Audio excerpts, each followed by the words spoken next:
Okay, what we are looking now is photos caused by recent flood in Aceh Tamiang.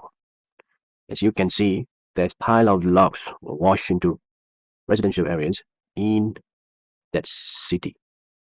There's a lot of logs, piles of logs. Now we want to know, where did all these logs come from? So we are using this satellite imageries from Google Earth. This photos is located in Desa Tanjung Karang. Look at the Desa Tanjung Karang. So this is exactly the location of the photos.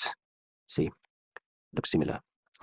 And when we zoom out, we can see that the river flows from the upper regions of Aceh Tamiang, and along its, okay, where is the upstream? The river flow to the sea, and this is the sea, right? So the river must be flown from, so this is the area that we are talking about. So the river must be flown from this way. Let's zoom out this side, and here we go. This is one of the freshly logged activities in that area, and this is another one.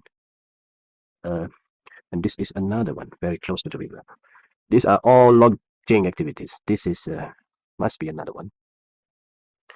This is not, and this is another one. This is not, these are all palm oil plantations, but these are all still forests. They are located in quiet, hilly areas. So if we zoom out again, there are many similar spots. You can see here, here. These are even close to the populated areas. These are all lodging. This is lodging. This is lodging.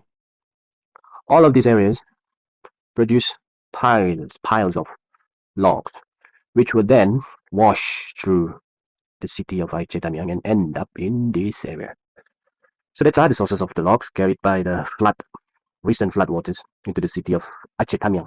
So this disaster is not only natural event, but it is also a man-made disaster, driven by high uh, density of rainfalls and also uncontrolled illegal lodging activities surrounding its area. So that's it. The source of pile of logs in that photos.